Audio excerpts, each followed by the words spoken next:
কাজের মেয়েকে যখন মালিক ভোগ করে কি হলো তার পরিণতি তা দেখলে অবাক হবে। বেডরুমের চাদর ও অন্যান্য সবকিছু গোছাচ্ছে কাজের মেয়ে কাজল। বেডরুমটি এ বাড়ির বড় ছেলে আদনানের। হঠাৎ কেউ এসে কাজলকে পেছন থেকে শক্ত করে জড়িয়ে ধরে। কাজল বেশ চমকে যায়, আর কোন রকম পেছনে ফিরে দেখতে পেল আদনান তাকে জড়িয়ে ধরে আছে। ভাইয়া, এসব কি করছেন? আমাকে ছেড়ে দিন প্লিজ। আদনান কাজলের ঠোঁটের উপরে একটি আঙুল দিয়ে বলল, কোনো কথা বলবি না, চুপচাপ যা করি তা মেনে নে। আমি কিন্তু চিৎকার দেবো ভাইজান। যত পারিস চিৎকার দে, এখানে আপাতত কেউ নেই যে সেটা তুই খুব ভালো করে জানিস। কতদিনের আশা পূরণ হলো। ভাইয়া, আপনি কি শুরু করলেন? আমি কিন্তু এসব ভাবিকে বলে দেব। আরে গাধি, কাউকে বললে ক্ষতিটা তো তোরই হবে, কারণ তুই চাইলেও কিছু করতে পারবি না। বলে আদনান পকেট থেকে তার মোবাইলটি বের করে একটা ভিডিও বের করে কাজলের সামনে ধরে। কাজল ভিডিওটি দেখে একদম চোখ বড় বড় করে হতবাক হয়ে যায়। ভিডিওটি ছিল কাজলের গোসলের ভিডিও। কাজলের পুরো নগ্ন শরীরটা দেখা যাচ্ছে। কাজল কান্না ভেজা চোখে বলল, সাহেব আপনি এসব কখন? আদনান ডেবিল হাসি দিতে দিতে বলল, আরে তা জেনে তো লাভ নেই, আয় এখন আমার শরীরের চাহিদাটা পূরণ কর, তোর সাথে রোমান্স করে অনেক দিনের শখটা পূরণ করি। এই বলে আদনান কাজলকে ধরে খাটের উপরে জোর করে ধাক্কা দিয়ে ফেলে দেয়, আর মনের মতো করে কাজলের ওড়না ফেলে দিয়ে রোমান্সে চলে যায়। কাজলের ইচ্ছে না থাকা সত্ত্বেও সম্মানের ভয়ে চুপচাপ সব মেনে নেয়। আদনান, তার মা ও তার স্ত্রী ভাই সবাই মিলে ডিনার করছে, আর কাজের মেয়ে পাশে দাঁড়িয়ে সবাইকে বেড়ে দিচ্ছে। আদনান বলল, মা তোমরা না আজকে থাকার কথা, চলে আসলে যে? মা বলল, আর বলিস না, তোর বউটা থাকতেই চাইছে না, বলছে আদনান বাড়িতে একা, বেচারা আমাদের খুব মিস করবে হয়তো, তাই চলে আসলাম। আদনানের স্ত্রী লাবণী আদনানের দিকে আর নয়নে তাকিয়ে আছে আর মুচকি মুচকি হাসছে। আদনান বলল, তাহলে এই ব্যাপার তাই না? লাভলি বলল, একদম এরকম কিছু না, এমনিই চলে আসলাম। যাই হোক, খাবার কি ঠান্ডা করে ফেলবে নাকি? আগে খেয়ে নাও। কথা শুনে মা হাসতে হাসতে বলল, বৌমার লজ্জা লাগছে, আদনান খেয়ে নে। কাজল সবার কথা শুনে আর আদনানের নিষ্পাপ চেহারায় লুকিয়ে থাকা ভণ্ডকে দেখছে। এভাবে বেশ কয়েকদিন চলে যায়। একদিন সকালবেলা আদনানের মা আর স্ত্রী লাভলি দুজনকে চা দিচ্ছে কাজল। তারা দুজন সোফায় বসে আছে। এদিকে হঠাৎ কাজলের বমি আসতে চাইতে সে সেখান থেকে জোরে বেসিং এর দিকে চলে যায়। আদনানের মা আর স্ত্রী দুজনেই বেশ অবাক হয়। তাড়াতাড়ি করে উঠে কাজলের পাশে চলে যায়। কাজলকে বেসিনে বমি করতে দেখে কাজলের মা বলল, কিরে তোর আবার হঠাৎ কি হলো? এইভাবে বমি করছিস কেন? না খালাম্মা, তেমন কিছু না। কিছু না মানে? দেখে তো মনে হচ্ছে উল্টোপাল্টা কোনো কিছু করেছিস। বল, কোন বদমাইশের সাথে এসব করেছিস? আমার বাড়িতে থেকে আমাদের মান সম্মান নিয়ে খেলেছিস। লাভলি বলল, তোর কারোর সাথে সম্পর্ক থাকলে আমাদেরকে বল, আমরা দাঁড়িয়েই তোর বিয়ে দেবো। তোকে তো সবাই এবারের মেয়ে মনে করে। কাজলকে চুপ থাকতে দেখে মা আবারও ধমক দিয়ে বলল, বলবি নাকি এই বাড়ি থেকে বের করে দেবো? কাজল ভয় পেয়ে আমতামতা করে বলল, আসলে খালা, কিছুদিন আগে যখন আপনারা ছিলেন না তখন বড় ভাইজান আমার সাথে। এই বলে কান্না করতে থাকে। লাভলি বলল, আরে কান্না করছিস কেন? আমাকে পুরো ব্যাপারটা খুলে বল। আপা, বড় ভাইজান প্রায় আমার রুমে যায় আর আমার সাথে নোংরামি করে। আমার এই অবস্থা ওনার জন্য। উনি আমার একটা গোসলের ভিডিও দেখিয়ে ব্ল্যাকমেল করতে থাকে। প্রথম দিন থেকে সেটা দেখিয়ে আমার সাথে খারাপ কাজ করে। এরপর একদিন, ভাইজান প্লিজ, আপনার সব কথা তো আমি রাখছি, এবার ভিডিওটা কেটে দেন। আমি আর পারছি না এসব করতে। আমি গরিব ঘরের মেয়ে, এই কলঙ্ক কিভাবে ঢাকবো? যদি এসব বাইরের কেউ জানে। আদনান কাজলের চোয়ালটি ধরে বলল, যতদিন তুই আমাকে মজা দিয়ে যাবি ততদিন এই ভিডিও কেউ দেখবে না। আর হ্যাঁ, গোসল করার শরীরটা বেশ আকর্ষণীয়। যখন থেকে তোকে কাছে নিয়েছি তোর আপাকে আর ভালো লাগে না। তোর ভেতরে কেমন জানি নেশা আছে।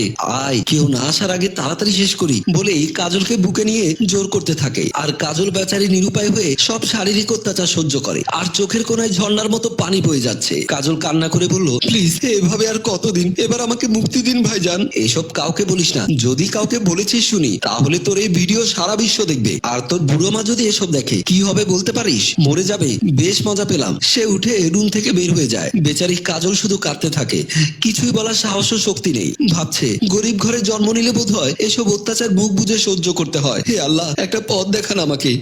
সেই থেকে আমার উপরে শারীরিক নির্যাতন করে যাচ্ছে বড় ভাইজান। ইচ্ছে করলেও কাউকে বলা সাহস পাইনি। আপা, তখন মনে হয়েছিল আমি যদি মরে যেতাম তাও ভালো হতো। আজ অনেকদিন ধরে এসব অত্যাচার সহ্য করে আসছি। মা বলল, কান্না করিস না, আপাতত তুই চুপ থাক, দেখি কি করা যায়। লাভলি বলল, আমরা তোর সাথে অবিচার হতে দেব না, আমাদের উপরে ভরসা রাখ। কিসের ভরসার কথা বলছো ভাবি? হঠাৎ সবাই দেখে রাজু তাদের পাশে। সবাই বেশ ঘাবড়ে যায়। দরজা খোলা থাকায় রাজু দরজার পাশে দাঁড়িয়ে কিছু কথা শোনে। রাজু মাকে কদম বুচি করে আর জড়িয়ে ধরে। মা বলল, আয় বাবা, আগে বস। বলেই সবাই একসাথে সোফার দিকে চলে যায়। সোফায় গিয়ে সবাই একসাথে বসে। মা বলল, বাবা হঠাৎ আজ না বলে চলে আসলি যে? কত শুকিয়ে গেছিস, নিজের কি একটুও যত্ন নিতে পারিস না? রাজু হেসে বলল, সে একই কথা মা, তুমিও না অভ্যাসটা পাল্টালে না। ভাবি বলল, তো ছোট নবাব, কি খবর আপনার? বেশ তো ফিটফাট হয়ে গেছো, এবার মনে হচ্ছে বউ একটা নিয়ে আসতে হবে। রাজু বলল, ভাবি আমি কি কখনো অগোছালো ছিলাম? দেবরটা কার দেখতে হবে না? রাজু কাজলের দিকে তাকিয়ে বলল, কিরে কাজল, তুই কেমন আছিস? তুই একদম ফ্যাকাশে হয়ে গেছিস। কি এই বাড়িতে কি কদর কম পাচ্ছিস নাকি? কাজল জোর করে হেসে বলল, কই না তো ভাইজান, আপনার হয়তো এমনি এমনি মনে হচ্ছে। আচ্ছা মা, ভাবি, তোমরা একটু আগে বলেছিলে আপাতত চুপ থাক, তোর সাথে অবিচার হতে দেব না। ব্যাপারটা তো বুঝলাম না, কি হয়েছে বলো তো? ভাবি আমতা আমতা করে বলল, কই তেমন কিছু না, এমনি গল্প করছিলাম। রাজু বলল, তাহলে তোমরাও আমাকে মিথ্যে বলবে? তোমাদের চেহারা প্রমাণ করে দিচ্ছে যে আমার কাছে কিছু লুকাচ্ছ। মা বলল, আসলে কি বলবো, লজ্জার কথা। ঘরের কথা যদি বাইরে যায় মানুষ কি বলবে আল্লাহ জানে। এই সমাজে আর বেঁচে থাকতে হবে না। রাজু বলল, কি হয়েছে বলো না। ভাবি বলল, আসলে তোমার বড় ভাই বেশ কয়েকদিন ধরে কাজলকে ব্ল্যাকমেল করে তার সাথে শারীরিক সম্পর্ক করে বেড়াচ্ছে জোর করে।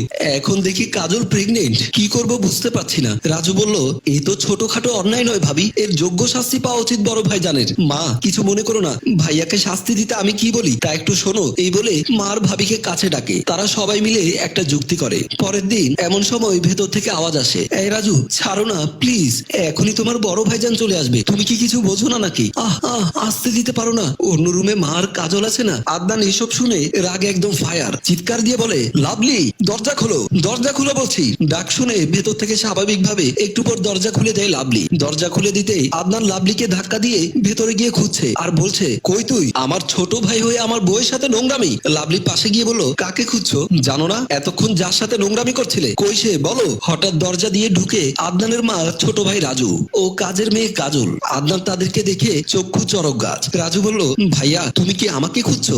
আমি আর মা সবাই তো একসাথে ছিলাম। আদনান বলল, তাহলে ভেতরে লাভলির সাথে কে ছিল? লাভলি বলল, তুমি নিজেই দেখতে পাচ্ছ এখানে কেউ নেই, আর তুমি যে এতদিন ধরে পাপ কাজ করে এসেছো তার হিসাব নিতেই প্ল্যানটা করলাম।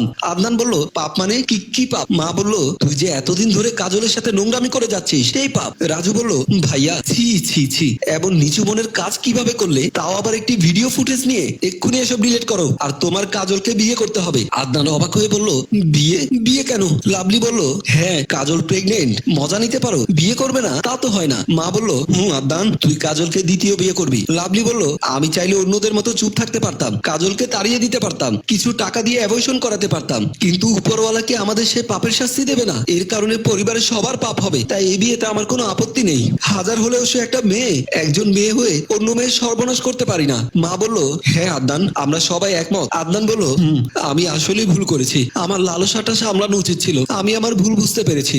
যখন লাভলির রুম থেকে আপত্তিকর আওয়াজ পাচ্ছিলাম তখন মনে হয়েছিল আকাশটা যেন আমার মাথায় ভেঙে পড়েছিল। ঠিক তেমনি আমার এসব ঘটনা শুনে হয়তো লাভলিরও তেমন খারাপ লেগেছিল। আই এম সরি, সবার কাছ থেকে ক্ষমা চেয়ে নিচ্ছি, আমি বিয়ে করব, তোমরা সব ব্যবস্থা করো। রাজু বলল, কাজল এবার তো একটু হাস, সবাই বেশ খুশি। আর আমাদের গল্প এখানেই শেষ হয়। সম্মানিত ভিউয়ার্স, যৌবনকে মাঝে মাঝে কন্ট্রোল করা মনুষ্যত্ব। লোভে পড়ে এমন কাজ করবেন না যাতে আপনার কারণে আপনার পরিবারের সম্মান ক্ষুণ্ণ হয়। ভুলের মাসুল কিন্তু বড়ই কষ্ট দেয়। গল্প ভাবনায় হাশেম রাজু, পরিচালনায় এম ইদ্রিস। গল্পটি ভালো লাগলে লাইক, কমেন্ট ও শেয়ার করুন। ধন্যবাদ।